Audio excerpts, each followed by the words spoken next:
Hi అండి, welcome to my channel. మీకు కనుక ఈ వీడియో నచ్చినట్లయితే తప్పకుండా లైక్ చేయండి, షేర్ చేయండి, సబ్స్క్రైబ్ చేసుకోండి.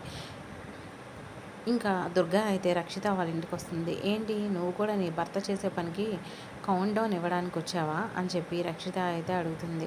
అవును, నా భర్త చేసే పనికి నాకు కూడా అధికారం ఉంటుంది అని చెప్పి దుర్గా అయితే కాళ్ళ మీద కాలేసుకుని కూర్చుంటుంది అనమాట వాళ్ళ ఎదురుగా. ఏం చేస్తావే నువ్వు, ఏం చేస్తావు అని చెప్పి ఇంకా ధీరేంద్ర అయితే అంటాడు. నేను చేసుకోకుండా వదిలేస్తే నువ్వు చేసుకున్నావే ఆ విజయేంద్ర అని, ఇప్పుడు నేను కాకపోతే విజయేంద్ర, లేకపోతే ఇంకొకడు ఎవడో ఒకడు అని చెప్పి నిన్ను వదిలేస్తే నువ్వు వాడించేసుకున్నావు అని చెప్పి ధీరేంద్ర అయితే అంటాడనమాట. ఇంకా ఆ మాటకి దుర్గాకి అయితే కోపం వస్తుందన్నమాట. కోపం వచ్చి కూర్చున్న ధీరేంద్ర దగ్గరికి అయితే వెళ్ళి చెంప చెల్లుమనిపిస్తుంది. ఇంకా కొట్టంగానే ఒక్కసారిగా పైకి లేస్తాడనమాట. ఇంకా కోపంగా చూస్తుందనమాట. ఇంకా రక్షిత కూడా పక్కనే ఉంటుంది. అలాగే విజయేంద్ర కూడా చూస్తూ ఉంటాడు దుర్గ కోపాన్ని అయితే.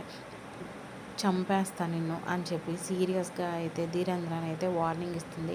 ఇంకోసారి నా గురించి తప్పుగా మాట్లాడినా, నా భర్త గురించి తప్పుగా మాట్లాడినా, ఎవరి గురించి మాట్లాడినా అని చెప్పేసి ఇంకా విజయేంద్ర అయితే హ్యాపీగా ఫీల్ అవుతాడు.